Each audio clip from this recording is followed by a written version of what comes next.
Então, vamos lá. Então, aqui essa é a cara, né, do nosso CATIA V6. Quem já acompanha a gente há um tempo já sabe, a gente já tem bastante conteúdo falando sobre o CATIA e outros apps dentro do 3D Experience, né? Então, qual é a nossa proposta de hoje? A nossa proposta de hoje, a gente recebeu, né? É uma atividade que a gente vai fazer junto, né, Anderson? Você vai estar disponibilizando durante a live aí ou ao final essa mesma proposta. Então, isso que a gente vai estar fazendo aqui agora, que é um trabalho de engenharia, tá? É uma situação real, utilizando uma peça didática, obviamente, mas é uma situação real.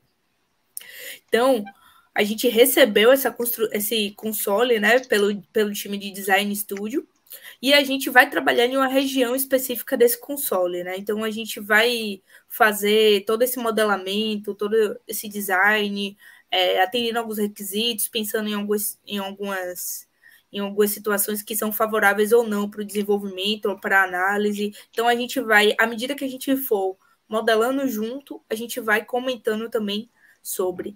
Então, voltando aqui para o nosso CATIA... Só um minutinho, Gabi. O que a gente está simulando agora, tá?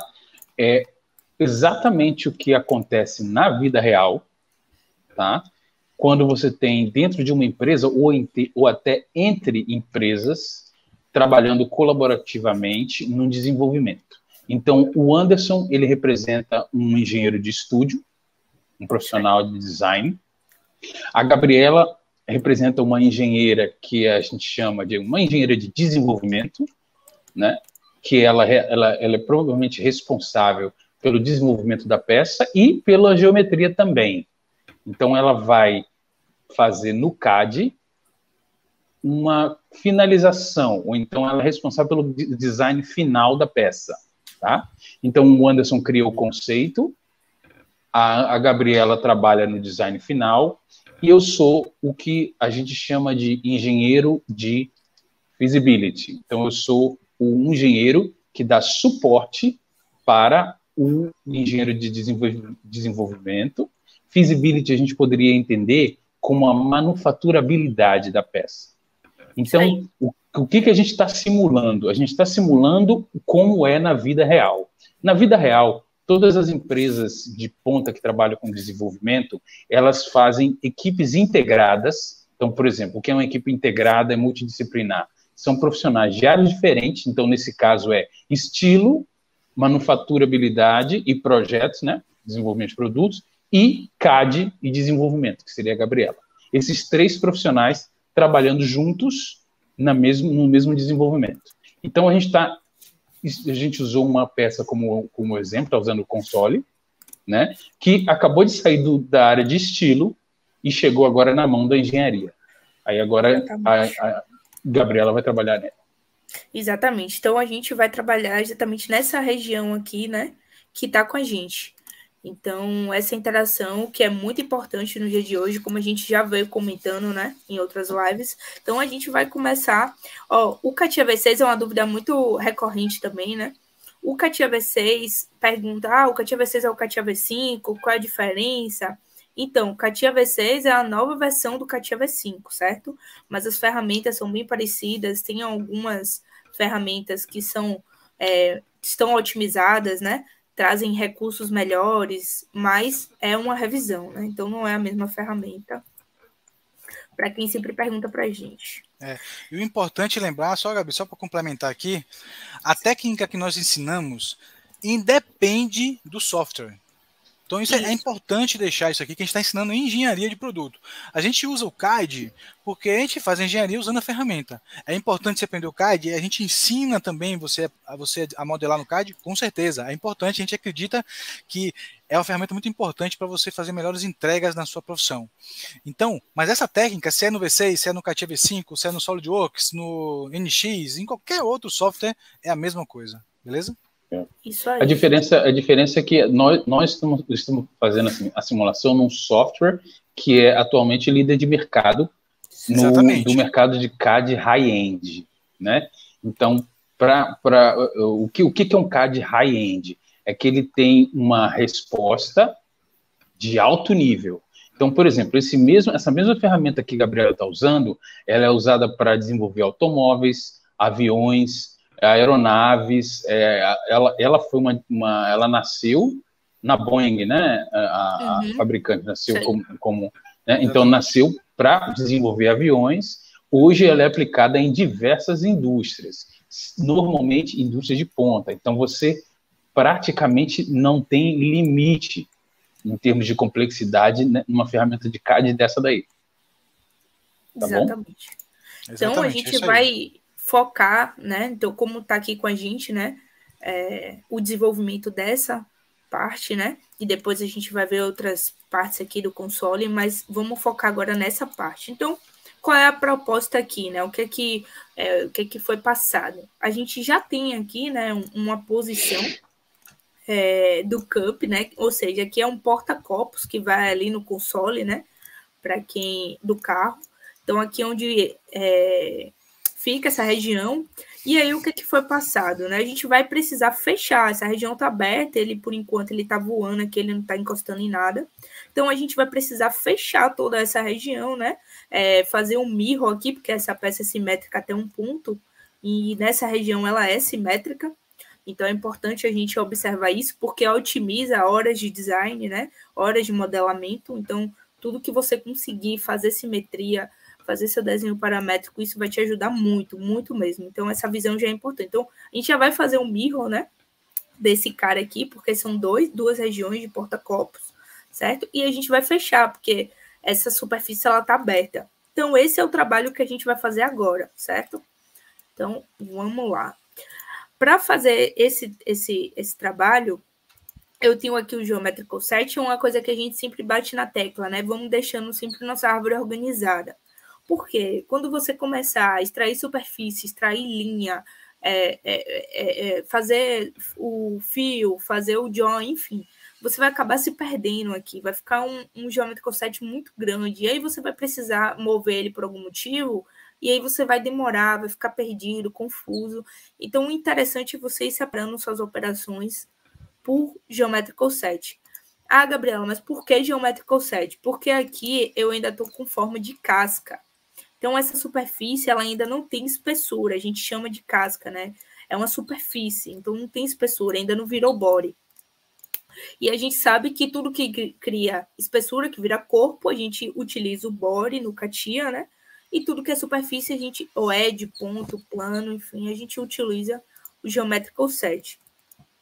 E aí a gente vai trabalhar. Como essa superfície ainda, eu estou no app aqui, ó, de parte design. E como eu vou trabalhar com superfície, eu preciso sair do app de parte design e ir para o app de Generative Shape Design. Por quê? Porque lá eu vou ter todas as minhas ferramentas de superfície, que vai me fornecer para eu conseguir executar esse trabalho, né? Então, a gente já sabe que aqui no 3D Experience é tudo integrado, todos os apps aqui estão integrados, né?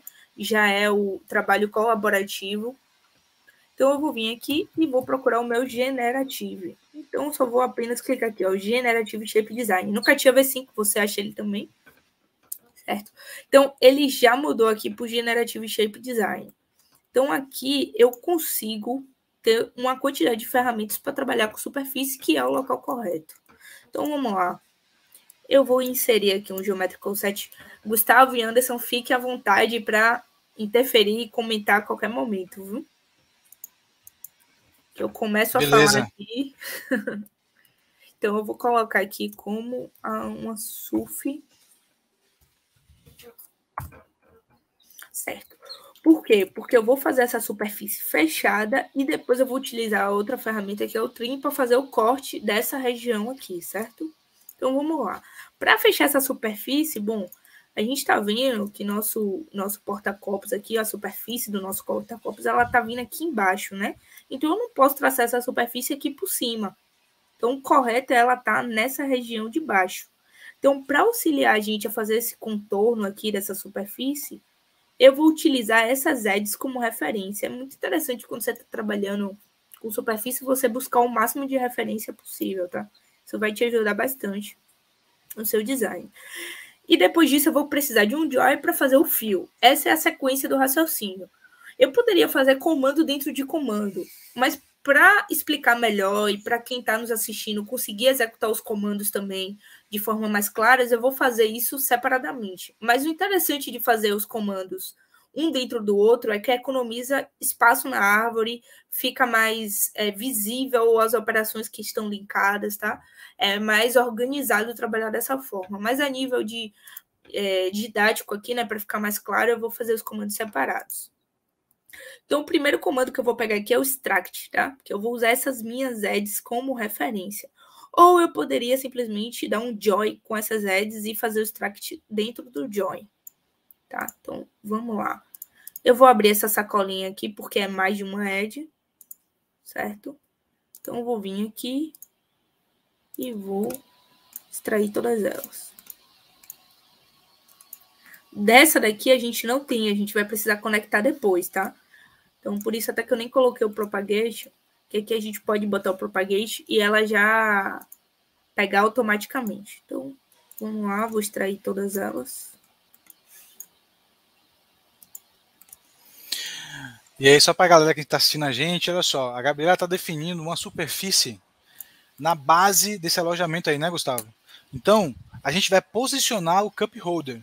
Então, como é que esse cup holder ele vai ter que ser posicionado? Será que essa solução é a melhor? Não é? Quais os problemas de engenharia a gente vai acabar encontrando?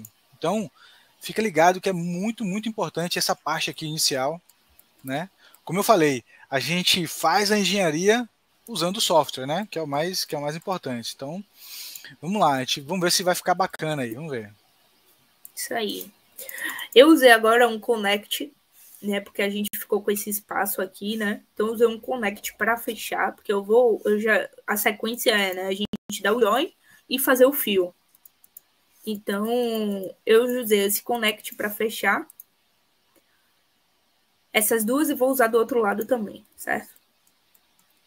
Então, vou vir aqui o Connect Curve. Por que eu vou usar ele? Porque essa aqui ela não tá uma reta, ela segue um perfil.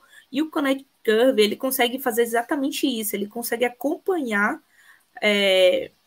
o perfil da edge anterior, né? Dos dois pontos. Então, é uma ferramenta excelente. A gente consegue controlar também se ele fica mais tensionado ou não aqui. Então, tá vendo que à medida que eu vou mexendo aqui, ele vai... essa edge aqui, ela tá se mexendo, tá vendo? Ela tá ficando mais tensionada.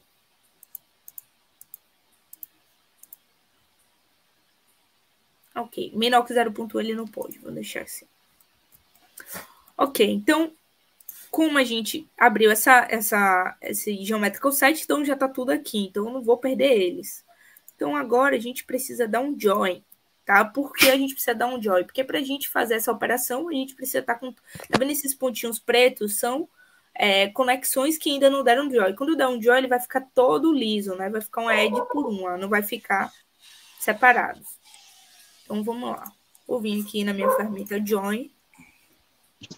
Vou dar um ok, tá vendo? Agora é só uma edge. Beleza. Então, com essa edge agora, eu vou dar o meu fio, que é esse cara aqui. Vamos dar um preview. Esse cara, ele faz exatamente isso. Ele vai fechar com superfície uma região que você vai delimitar. Tem que ser uma região fechada, certo? Se tivesse algum espaço, mesmo que seja 0.01, né? Que a gente está aqui no join, a gente deu lá de 0.001 aqui. Então, 0.01, ele ia dizer, não dá para fazer porque tem um espaço aberto.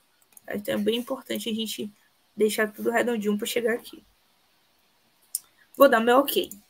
Beleza, então a superfície de corte, né, que vai ser essa superfície de fechamento, a gente já tem. A gente precisa agora dar o mirror desse cara aqui. Então, beleza, vamos lá, vamos criar outro geometrical set. E vou colocar aqui o mirror.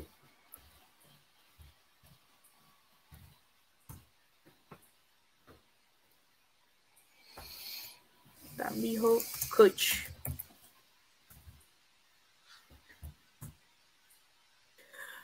Beleza, então vamos lá.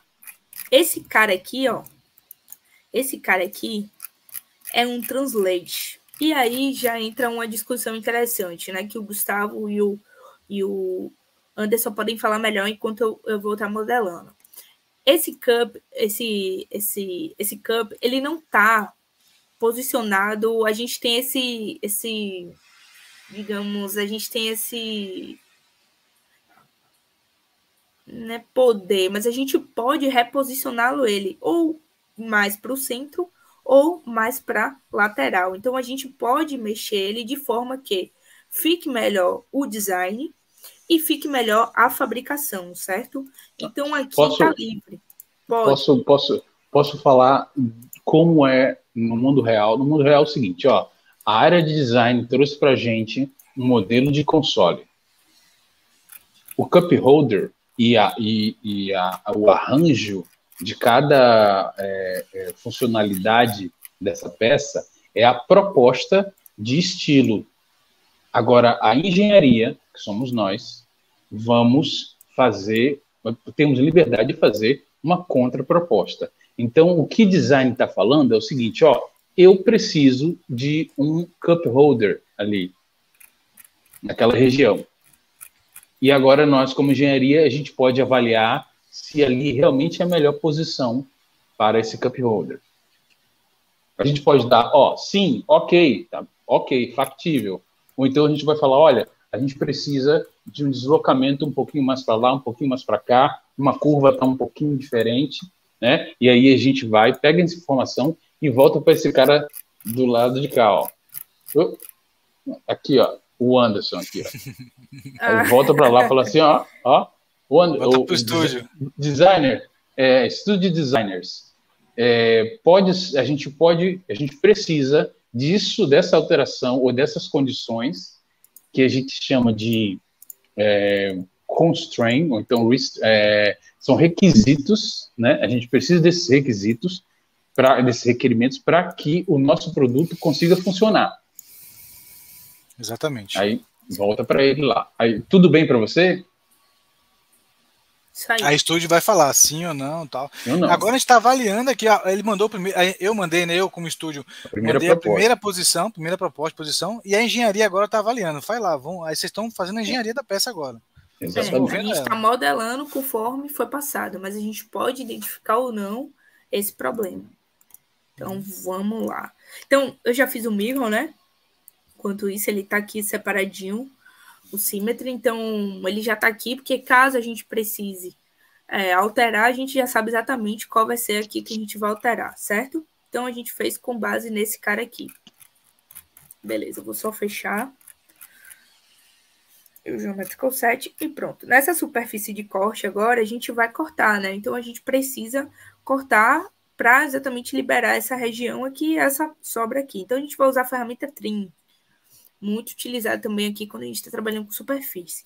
E como é que a gente vai utilizar essa ferramenta? A gente vai selecionar a região que a gente quer manter, certo? E vai selecionar qual região que a gente quer cortar, certo? Então, é sempre o passo a passo. A região que a gente quer manter com a região que a gente quer cortar. Então, eu posso dar um preview aqui. Ele já está me dando um preview. Perceba que o que ele está cortando está ficando transparente. E eu posso dar o meu OK. Então, olha lá, ele já fez o nosso... ele já integrou aqui, né, uma superfície de fechamento com o nosso porta-copos aqui. Só que temos um problema aí, né? O Gustavo e o Anderson também podem comentar. Essa superfície, Gustavo, do jeito que tá, se a gente fechasse aqui do lado, ó, deixasse ela fechadinha aqui, seria interessante para o nosso design, para nossa fabricação? Não. Tem um problema aí. Aí eu, como engenheiro de feasibility, tá? Eu falaria o seguinte, ó, é comum se usar alguns alívios, assim como já tem indicado na peça, né? Então provavelmente o estudo já deve ter visto outros carros que têm essa característica, essa feature, né? Aí é comum, por quê? Vamos fazer uma análise aqui simples, tá? Você pode dar um zoom no meio da peça entre os dois cup holders, Gabi? Aí, ó. Bem, entre os dois cup holders, qual é a distância entre eles? Dos extremos entre eles? a mínima distância entre eles? 5.534. 5.534. Bem, aí agora, vocês que estão aí em casa, imaginem só, a gente está projetando uma peça plástica, certo? Isso. É importante que a todo momento, a cada comando que a gente faça no CAD, a gente pense nas consequências futuras dessa peça plástica, de fabricação, de aparência, etc, etc. Por isso é que o CAD designer e o engenheiro, que também pode ser o CAD designer, assim como a Gabriela faz, ela é muito importante que ela também tenha um suporte de um engenheiro de manufatura, né, que vai cuidar de etapas que vão acontecer lá na frente dessa peça daí. Se não houver isso, então o problema vai acabar se propagando e vai ser encontrado lá na frente do processo. Uhum. Então, um problema, gente, ele é como vocês já devem ter visto aquela metáfora ou aquela história do problema que é um incêndio, que começa um fogozinho, aí daqui a pouco o fogo vai se alastrando, todo mundo vai olhando, não, mas é no vizinho, mas é no... No final das contas, se você deixar o problema crescer, quanto mais tempo demorar para você resolver o problema, muito mais custo e tempo você vai precisar. Então, eu vou dar um exemplo para você. Se eu resolver um problema agora no CAD, o tempo que eu vou usar e o custo vai ser o tempo que a Gabriela fizer um comando de CAD. Concorda? Uhum.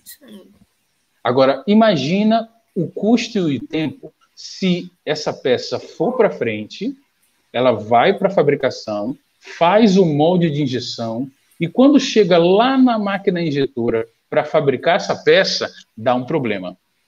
Aí, para fazer a alteração, a gente vai ter que mudar o processo de injeção, mudar o molde na máquina injetora, mudar o sistema de Ave Maria, Imagina, um prejuízo. É um prejuízo gigantesco. E o tempo também é absurdo. E o tempo. Eu posso complementar, Gustavo, esse seu... Com certeza. Gustavo, ele fez um resumo do que a Dortec Academy prega nas suas lives, como a gente está fazendo isso aqui hoje. O que é que a gente ensina? A gente acredita que você, enquanto profissional, se é que você está entrando, está formando agora, já está entrando, está saindo da faculdade, indo para a engenharia, ou você já está na engenharia de produto, com um certo já há tempo, ou iniciando agora, a gente acredita piamente que você, enquanto profissional, tem que ter essas habilidades, esses conhecimentos para você resolver esse problema agora, nesse momento. É isso que o Gustavo está falando.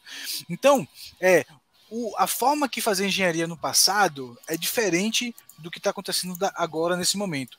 Antigamente, a gente tinha os especialistas distribuídos, sabe? O engenheiro de feasibility era um isolado, o engenheiro de desenvolvimento era um, tal. Então, beleza, ainda existe assim, e tem algumas engenharias que trabalham desse jeito, mas isso é uma tendência de acabar. O profissional, ele tem que ser mais completo. Por isso que a gente fala do 7DMA. 7% dos profissionais que desenvolvem, modelam e analisam. Então, se você tem essas habilidades, você vai muito mais longe. E é isso que a gente está fazendo aqui agora, ensinando para você. Entendeu? Isso aí. Então, isso aqui entra bastante, né, de do que a gente está trazendo aqui, né, que é a peça atendendo os requisitos de aparência e também a interface peça-usuário, né. E também o terceiro ponto, um dos mais importantes, que é a verificação constante do projeto da peça. Ou seja, que é o que a gente está fazendo. A gente está fazendo proposta, mas é uma proposta consolidada, né? Uma proposta mais robusta, uma proposta pensando à frente. Então, essas discussões que estão tendo durante o desenvolvimento desse produto é pensando, né, e tendo essa verificação todo o tempo. Essas 3 verificações, requisitos de aparência, interface peça-usuário e verificação constante do projeto da peça. Então, foi o que aconteceu aqui, né? A gente viu que se a gente fechar aqui, ó, se a gente deixasse essa superfície da forma como ela tá, ela poderia sim nos causar problemas na hora da fabricação e poderia, inclusive, não ser validada. Enfim, ela não estaria ok, certo?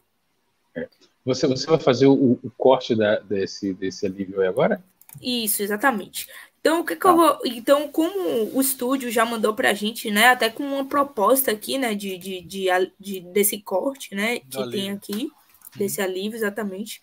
Então, eu vou utilizar essa mesma proposta para fazer, tá? Então, eu extraí as edges, certo? Dessa parede aqui e fiz um extrapolate. Por que eu fiz esse extrapolate dessas duas edges da ponta? Porque eu preciso que ela passe aqui, porque se ela não passar, eu não vou conseguir cortar. Então, para eu fazer o trim, eu preciso que ela passe. Então, eu já fiz esse extrapolate aqui, certo? Então, eu só vou agora fazer um join deles dois. Deles três. E nesse join eu vou dar um extrude. Certo? Então, vamos dar um preview aqui. Ele pede para selecionar a direção. Eu vou querer em Y, né? Porque a gente fez o mirror em relação a Z, né? Então, se a gente fez esse mirror em relação a Z, essa direção aqui é o Y. Eu quero para o sentido contrário. Então, aqui eu vou colocar... Vou dar um reverse aqui em cima. Aqui eu vou colocar 10, que eu quero que ela passe um pouquinho para cá. E aqui eu vou colocar 230, vamos ver aqui. Ok. Só quero que ela passe, tá? Essa cota aqui não é o que a gente vai se atentar agora. Ok. Então, com esse extrude, a gente consegue, a partir de uma edge, né, fazer uma outra superfície. Então, vamos lá. Então, a gente vai usar a nossa ferramenta que a gente já conhece novamente, o trim.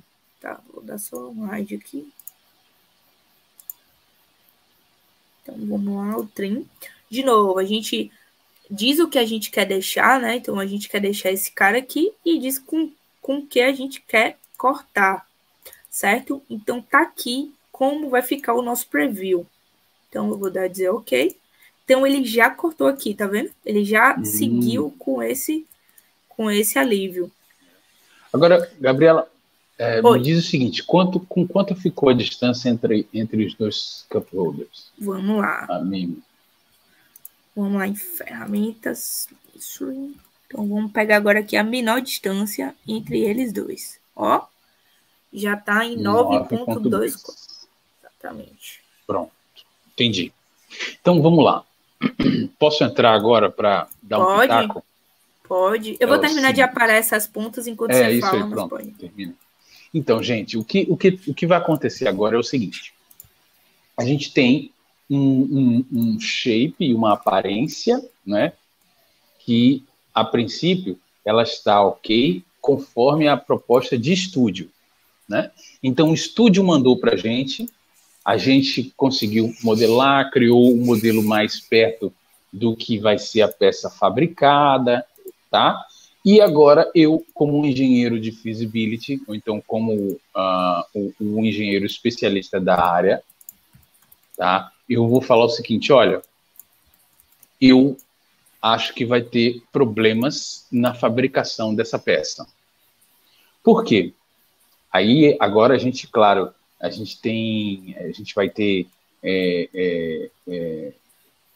assim, outras etapas em que a gente vai falar mais aprofundadamente sobre isso, mas toda peça plástica, ela precisa de refrigeração na hora de ser moldada, injetada.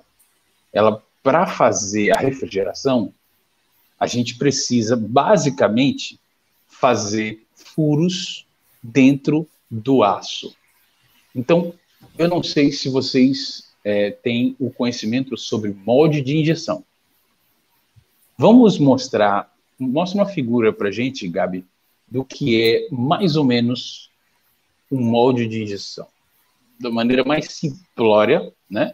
Então, um molde de injeção é basicamente o que a gente está mostrando aí, ó, na figura, tá? Então, você tem uma parte de cima, em cor cinza, que é o que a gente chama de cavidade, né? E sim, a parte de baixo, que é a que a gente chama de macho.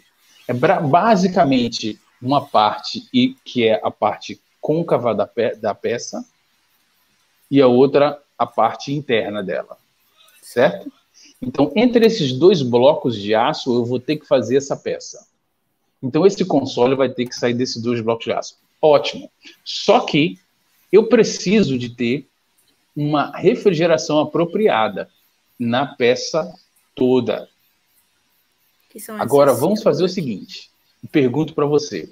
Se a peça tem uma espessura, aí agora a gente recebeu a informação, né, da engenharia que a peça tem espessura de 3 milímetros. Se a peça tem uma espessura de 3 milímetros e entre aqueles dois cup holders eu tenho 9 milímetros aproximadamente, então eu, como engenheiro de feasibility, já vou dizer para você, ó, aí tem problema.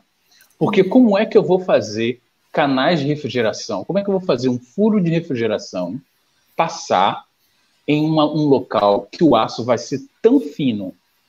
Vocês concordam que se eu tenho uma espessura da peça que é 3 milímetros, então eu tenho uma lateral... Pode voltar no modelo lá, por favor, Gabi?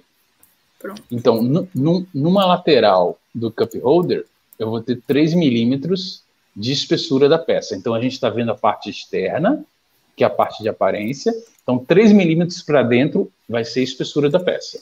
Do outro lado, isso. 3 milímetros para dentro de um lado, 3 milímetros para dentro do outro. Como é que a gente vai fazer para conseguir fazer uma boa refrigeração entre esses dois cup holders? Não vai dar. Com certeza. Vai Até dar. para passar um canal aí não vai. Não vai. Porque, digamos que, na melhor das hipóteses, eu tenho um canal de refrigeração. Eu sei que a gente ainda não falou disso, mas um canal de refrigeração mínimo, pelo menos uns 8 milímetros de diâmetro. Se eu tenho 3 de espessura para cada lado, aí já dá 6, e 9 de distância, então o que vai sobrar aí no meio entre esses dois vai sobrar 3. E só o diâmetro do furo do canal de refrigeração teria que ser 8. Então, aí não vai dar. E é até importante falar o porquê 8, né? Porque se você tem um diâmetro muito pequeno, você passa pouco fluxo de água. E ele vai aquecer rápido. E aí, se ele aquece rápido, ele não vai refrigerar ali. Entendeu? Exatamente. Então, essas discussões é super importante quando você está desenvolvendo a peça, você tem que já ter essa noção. Você tem que já começar a discutir a engenharia do produto nesse momento já. Porque se você passa isso para frente, foi o que o Gustavo falou anteriormente, se você passa isso para frente, mais lá para frente, você vai dizer, meu amigo, vai dar merda lá na frente. Né? Eu mandei, a gente colocou até, a nossa equipe colocou aí na tela de vocês aí, o Wagner Silva, que ele escreveu. A análise, vou pedir para colocar de novo aí, coloca de novo. Olha só, a análise de projeto, concepção, é tudo. Nesta fase, quanto mais identificar os possíveis riscos, gargalos para o projeto. Então, nesse momento é o que tem que acontecer isso mesmo. Porque senão, dá problema. Ele até comenta aqui mais, ó. Ele fala o seguinte, aprendi que para peças em plástico, espessura maior que 4 milímetros é problema na certa. Formação de bolhas, gases, é inevitável. Inevitável. E é isso mesmo. Então a gente tem uma condição aí que a engenharia já falou, ó, estúdio, não dá para segurar. O pessoal aí que trabalha com o Anderson, por favor, a gente vai precisar fazer uma distância maior entre esses dois cup holders, porque senão a gente não vai conseguir fazer uma refrigeração adequada. A Dortec tem, né? A gente tem os módulos, não é isso, Anderson? A gente tem os módulos, a gente vai fazer os módulos de desenvolvimento de peça plástica específico, em que a gente vai aprender a fazer a refrigeração, calcular a refrigeração, saber como é que vai fazer, como é que fura, para onde é que passa, não só a refrigeração, mas todos os aspectos de fabricação da peça, correto? Correto. Então, no futuro, você imagina o seguinte, qual é a diferença de um profissional que ele só simplesmente faz e modela o CAD para um outro tipo de profissional que ele consegue, enquanto está modelando, enquanto ele está fazendo o CAD, ele também já consegue saber todos os parâmetros de processo, então prever possíveis problemas futuros no desenvolver da peça que ele está fazendo. Então é isso que a gente está fazendo agora. A gente hoje está fazendo na verdade, em 6 mãos, né? O Anderson representa uma área, eu represento outra, a Gabriel. Agora imagina que todo esse conhecimento pode estar com uma pessoa só. Não, tem que estar. Mas tem que estar. Olha o valor do profissional que a gente está falando. Exatamente, tem que estar. Então, esse conhecimento tem que estar básico. Quer ver uma coisa? Exatamente. Qual é uma solução agora que a gente, para esses cup holders, que a gente poderia que a gente poderia ter. Dessa forma não funciona. Já está definido que não funciona. E aí, o que a gente tem que fazer? Como a gente tem espaço aqui, né, para a lateral, a solução é, de fato, afastar eles para ganhar esse espaço entre eles aqui.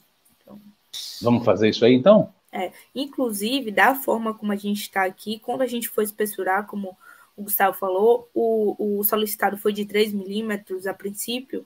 Então, quando a gente for fazer essa espessura, isso daqui já está uma distância apertada, até porque a gente está com cantos vivos ainda. A gente precisaria passar fillets aqui para a gente conseguir fazer essa operação de transformar em body, porque a gente está com ele em superfície ainda, né? Então a gente precisa dar espessura a ele. Então, tem regiões aqui que estão muito complicadas e que pode com certeza dar problema na hora da gente fazer essa espessura. Então, qual seria o correto aqui agora? É a gente exatamente afastar eles e fazer todo o processo, né? Então, como esse console veio do estúdio, a gente já fez esse trabalho e já pediu para o estúdio consertar, né? Porque a gente já viu aqui que, Anderson, não deu certo não, viu? Manda de novo, porque não deu certo não. E o Anderson mandou uma nova proposta, né? Com esse cup holder deslocado, né? No sentido aqui, em Y para lá. Então, com isso, a gente remodelou, fez todo esse passo a passo, né? E chegou ao nosso console final aqui, a nossa revisão, nossa segunda revisão aqui, ó. Que é esse cara aqui. Olha como ele tá aqui, ó. Então, essa daí, Gabi, seria uma proposta, uma contraproposta nossa, da engenharia, de volta para o estúdio. Olha, estúdio, esse aqui funciona. Exatamente. Quer ver? Vamos fazer uma medição. Qual é a menor medida entre os dois cup holders? Bem no meio da peça. Vamos ver agora. Então, visivelmente, né, nitidamente, até aqui pelo lateral, a gente vê que deslocaram, né, no sentido Y aqui. Então, já aumentou, né? Então, vamos medir para a gente confirmar o que estamos falando. Opa, não pegou não. O pessoal sabe medir? Qual é o comando para medir? Pronto, para medir é o Mesory, né? Que é um comando que a gente usa bastante, né? A todo tempo que a gente está modelando, a gente está consultando, né? E verificando as cotas e verificando o que a gente tem, né? Já pensando nesse desenvolvimento de produto. Então, vamos lá. Então, você vai fazer como? Você vai medir ponto a ponto? Você vai medir ponto a menor dimensão? Bom, nesse comando, a gente tem vários tipos, né? Várias opções. A gente tem mínimo distância, máxima distância, né? A gente usa sempre o mínimo distância, né? Que é o mais importante para a gente aqui. E os parâmetros para medir. Quais são os parâmetros? A gente vai tomar como base um ponto e o segundo ponto. Esse ponto pode ser qualquer geometria, né? Pode ser um pick point, que, ou seja, você clica em qualquer local que você quer, uma medida exata daquele local.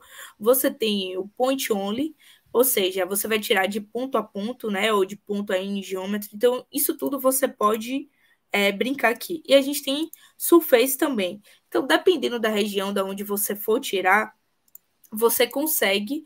Aqui eu vou pegar edge only, por exemplo. Então, dependendo da região, por exemplo, aqui para mim, a edge está melhor. Então, por exemplo, a gente consegue, com certeza, passar um furo de 8 milímetros, digamos, né? Hipotético, numa região que, se tem 3 para cada lado, você tem 23 menos 6, então vai dar 17, mais ou menos, né? Então, com certeza, a gente consegue passar um furo de 8, até de 10, quem sabe. Então, beleza. Então, tiramos o problema da refrigeração, remodelamos a peça com os cup holders num local um pouquinho diferente, alterando o mirror, né? A distância do mirror, não foi isso? Isso aí. Translate. Isso. Exato, translate. Então, conseguimos agora uma peça que seria uma contraproposta para o estúdio. Aí agora a engenharia manda a contraproposta para lá, certo? Iríamos mandar para o estúdio, estilo, o que você acha dessa questão? Bem, a todo momento, quando a gente fala assim, quando a gente falou ali na apresentação que a Gabi falou, que mostrou que o engenheiro, ele deve estar atento a todos os momentos, em todos os momentos no desenvolvimento da peça, é porque cada comando influencia em diversas áreas. Por exemplo, agora, além de afastar os cup holders, tá? Provavelmente a distância entre um copo e o outro que o usuário vai colocar aí no cup holder é maior. Então, provavelmente, esse arranjo que a gente está propondo vai ser melhor ainda para o usuário. A gente tem que pensar sempre também na interface com o usuário, correto?